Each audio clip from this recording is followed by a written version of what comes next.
Hi, everyone. Thank you so much for listening to the Feed and Grain podcast. My name is Steven Kilger. I'm the managing editor with Feed and Grain. I'm sitting here talking with Carol Jones. You may have noticed her from other parts of the industry. She keeps exchange almost every year, giving safety training with her. You may have noticed it, her giant trailer of grain entrapment and other safety training.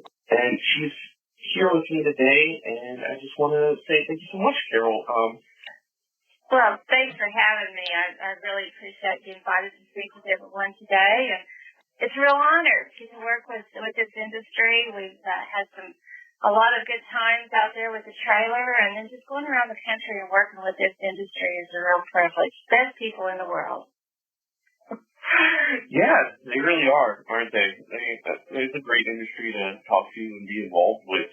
I guess I have a question. How did you kind of get involved with safety training in the industry? I mean, I always think to myself, I'm a writer. How did I end up writing about this industry? It's pretty small, but you are going around doing trainings, and you're so involved with all the aspects of it. It's really amazing where your career can take you. Of course, was raised in the ag industry. I'm a farm girl from northwest Oklahoma, and so kind of a natural fit. But I worked a lot of years in the oil fields with different kinds of product handling, pumps, compressors, conveyors, just all kinds of material handling.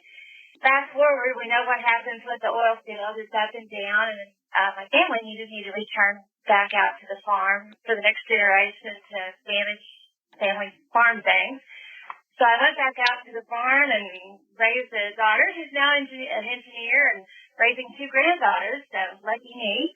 He's also married an ag engineer, so we've got a whole house full of engineers, maybe two more coming on. I was working back in the ag industry again, and still felt like there was a part of my education I didn't get finished. And so I had an opportunity to teach high school for a little while in an ag area. Of course, northwest Oklahoma, we think wheat, a lot of wheat, just grain of all kinds. And but I did have an opportunity through that teaching connection to go back to OSU and finish my PhD. I grabbed that opportunity in a hurry.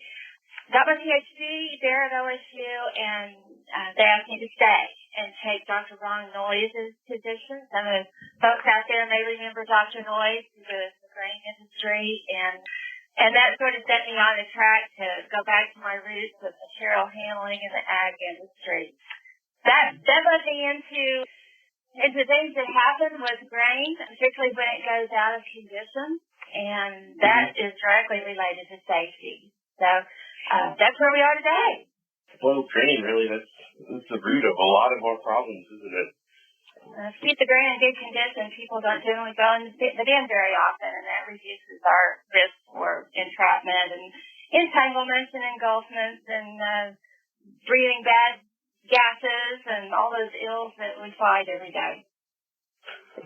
You're still not a professor at OSU, are you? Are you teaching classes? No, I teach occasionally. I did retire after 20 some odd years, full professor there at OSU, and I've been given an opportunity to be a trainer for fire service training at OSU, which is one of the world's premier groups that goes around training about all different kinds of fire service all over the world.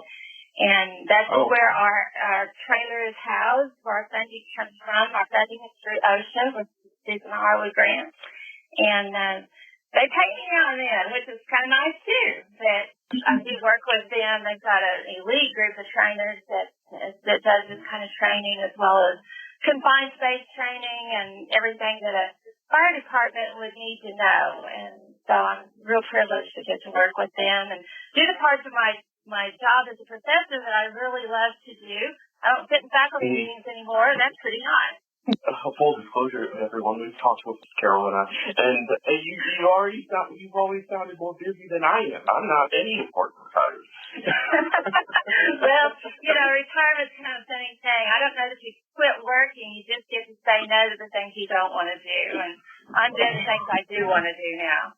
You've worked with people across the industry now for years, and what leads to safety incidents when you're moving grain? There's really two times that it happens. One is when our grain does go out of condition and we're trying to remove material out of the bin and it just won't go down through the reclaim system. So we need to break up the clumps that happens when grain goes out of condition. It may be stuck to the wall. It may have a bridge. It may just be huge chunks that won't go down through that reclaim system. So someone goes in there to break that up so we can get the grain out of the bin. The other time is when we're cleaning out that bin, getting ready for the next year's harvest, which we'll be doing here pretty soon. Hopefully our incident rate doesn't go up this summer, but it has every year before now. So I guess I want to be optimistic that as we clean out those bins, people go in the bin to put the sweep auger in, and maybe we haven't locked out, tagged out. That's just something that I've really been talking to people a lot about lately is lockout, tagout. Even if we don't have an entrapment or engulfment, we step down in those unguarded sumps and then we have an entanglement, so it can sure change a life in a hurry. But all of that really comes from bad grain. When the grain won't come out the reclaim system, that's when we go in the bins and that's when bad things happen. See that movie Silo, the one that came out a few years ago? Yes. About grain entrapment?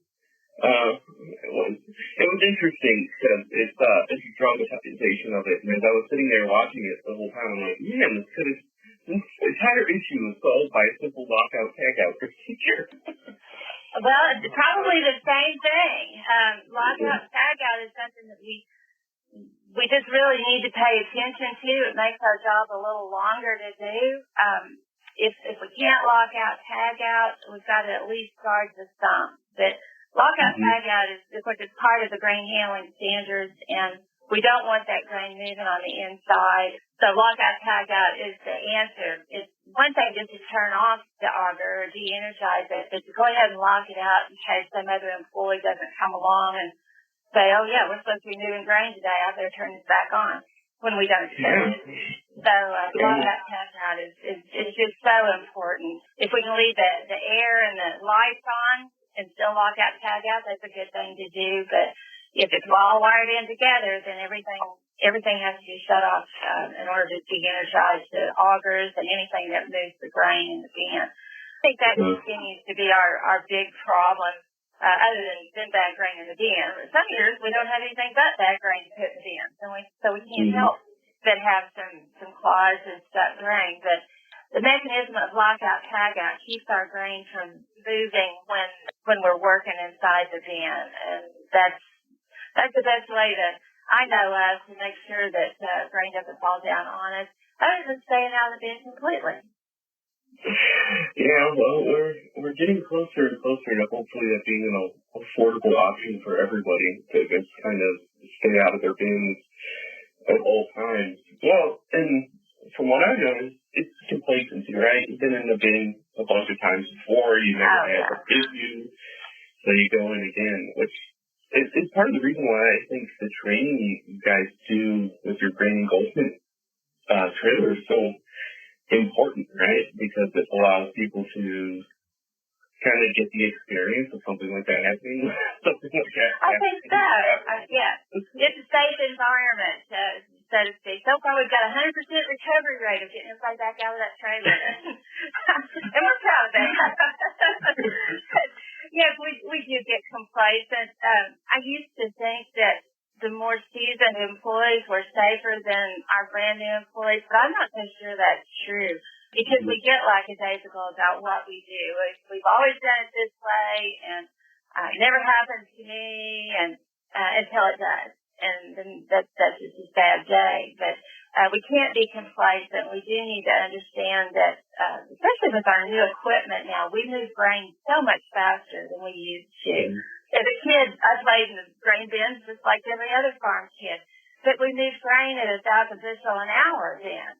Now, gosh, we can move up to 40,000 bushel an hour. And so there's just no one that has a chance when we're moving grain that fast. You just can't protect yourself. So those of us that have been around the industry a while and have this false sense of security may need to reassess. And the trailer kind of helps you do that. Obviously, it's not, I won't say a completely realistic situation down in the trailer because we use pellets, for example. They're very grain-like. They're not exactly the same. And all the equipment is just easy to access. And, of course, we have light in there, and we can hook up a fan, and that's certainly not like making the grain bin. But it does open some people's eyes when they're entrapped in some kind of material, and they are totally helpless, and we put a coffer bin around them. And sometimes they find out they're a little claustrophobic, and they didn't know that. So some surprising things can happen even to people who've had a lot of experience. I would imagine you'd be claustrophobic afterwards, no matter what, right? Could be. We get some big eyes sometimes. The training itself, so you guys get part of your funding from OSHA, part of your funding from the university. You kind of go around and you put on these demonstrations. Can private companies hire you for big training, or how does all that work? We have funding through OSHA, and as long as the funding is available and we haven't used it all up for the year, we can do this training for free. After that, we do have to charge. The university provides some funding for us. The trailer actually was provided through Assistance to Firefighters grant, along with the OSHA grant. It's about $500,000 worth of equipment. And so we appreciate that funding. But to continue to do what we do, we rely on that OSHA funding and then on people paying for it once we run out of the money. But it's an 8-hour day when we come. We bring the trailer, and we usually have 4 to 5 instructors with us. The first 4 hours is classroom instruction, and that's not everybody's favorite part of the day, but we do have to talk about equipment and air monitoring, about standards, about governmental regulations, about why grain goes bad in the first place, and what everybody's role is in a rescue or in staying safe.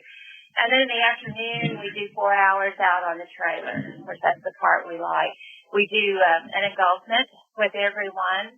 We'll have 2 rescuers, which are students, and 1 victim, which is also a student, down in the trailer. And, of course, we rotate that out several times.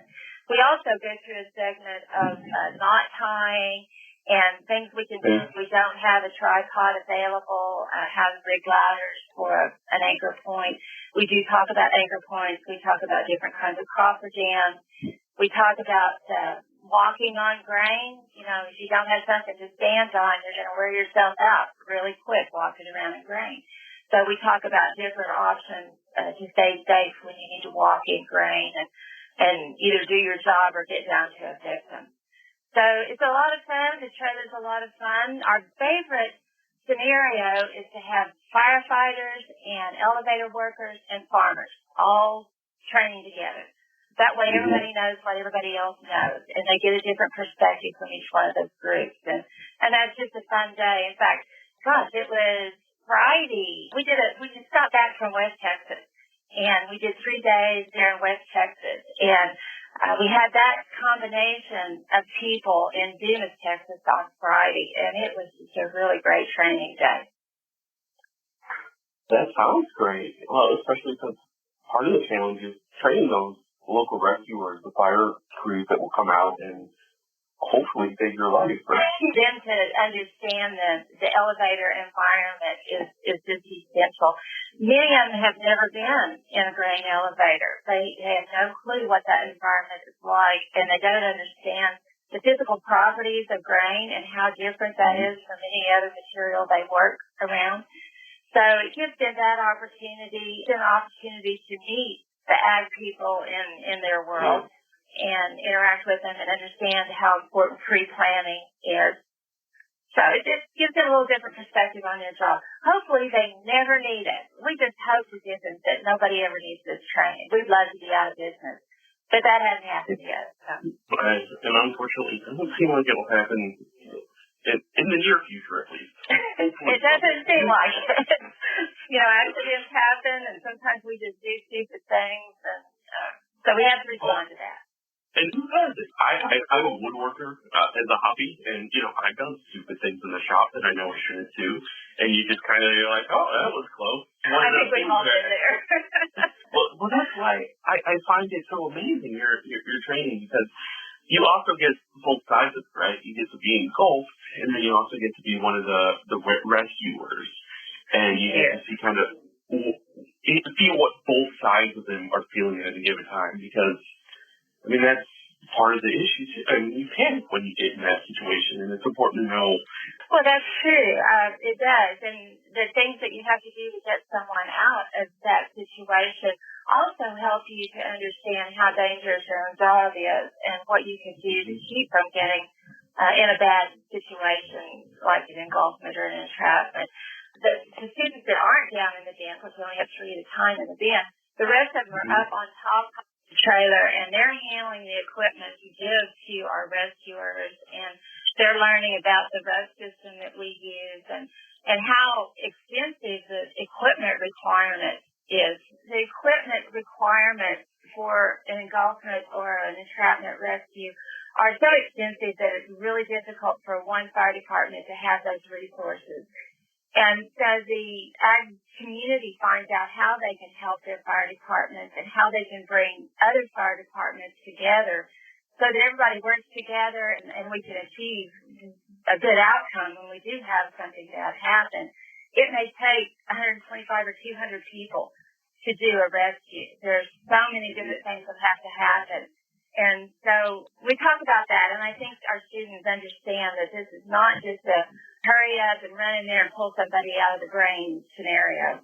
And that's important, too, because the moment you do that, you start to put yourself at risk, right? That's right. It has happened. The victim was one of our rescuers, and we don't want to see that happen. Exactly. I would encourage anyone who's listening right now to, what is the official name of the grain trailer? Well, our class is called Basic Response to Grain Handling and Hazard. So if you go to the osu-fst.org site, you can find information about our class there. Or if they would like to contact me, I can certainly get that information to them. My email address is jcarol, C-A-R-O-L, @okstate.edu. And I'll be glad to direct you to more information. Yeah, excellent. I would encourage anyone to let your managers know that you guys would like to have some training like this, because it really is invaluable. One of these days they'll invite me along, and I'll get to that trailer as well. We would love to have you. We'll make sure you get to be the victim. How's that? Oh, excellent. I'm good at playing the victim. Oh dear, that's the fun part of being the victim and hoping everybody does their job quickly and gets you out of this bad situation extra fast time. It's one of the things I love everyone in the industry to get your training at some point, because especially as someone who covers the industry, I'm a little more maybe plugged into the day-to-day of it, but you see it still way too often. That's right. It's tragic every time. It is, and it just doesn't have to happen. It just really doesn't. We're an industry that has so many resources and so many good people with all kinds of great ideas, and we just can't tolerate this to continue. We shouldn't have to. We can make this get better, and that's part of what our training is about. That's part of the knowledge base that we're trying to assemble and project out onto the industry, and I'm just convinced we can make this better.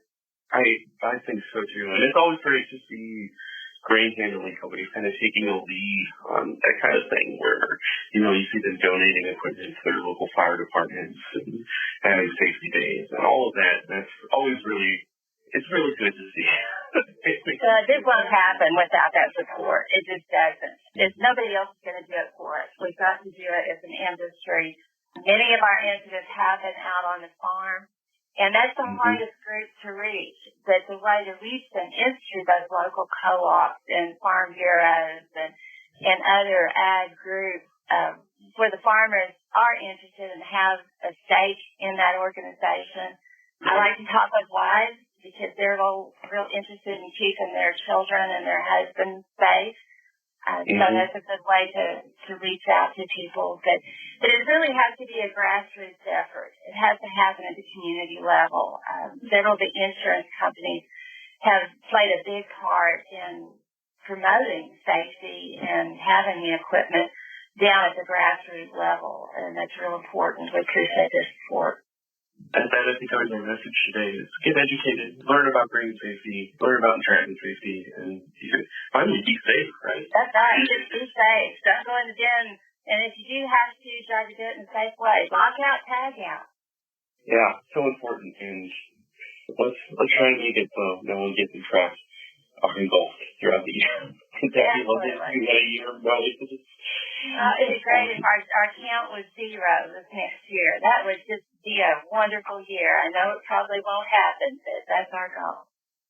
Well, I'm sure you get the same study I do from Purdue where they go through the yearly reported incidents, and you're always like, it's getting better, but it could be. It can be better. All it takes is one wet year in the Corn Belt, and our numbers will go back up again. It happens every time. We hope that this is a good harvest year for everyone. I hope as we get ready for harvest, we do that in a safe way, and that everybody goes home to their children and their loved ones at night, and we can live another day to have a successful day in the grain industry.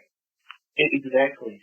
Well, thank you so much for talking to me today, Carol. I really appreciate it. And I'm sure if our audience wants to reach out, we'll have your email in the show notes and some more information on what you do. And thank you so much for having me. Oh, of course. Thank you so much. And we'll talk soon. Hopefully you can come on again. We can talk a little bit more about confined space entry and some of the other trainings that you do and some of the information you've always been so nice to talk to you. So we can get more specific about some topics and get a little deeper into some of the things that are important for us. So let me know when that time's available, and we'll be right back. All right. That sounds great. Thank you, everyone, for listening.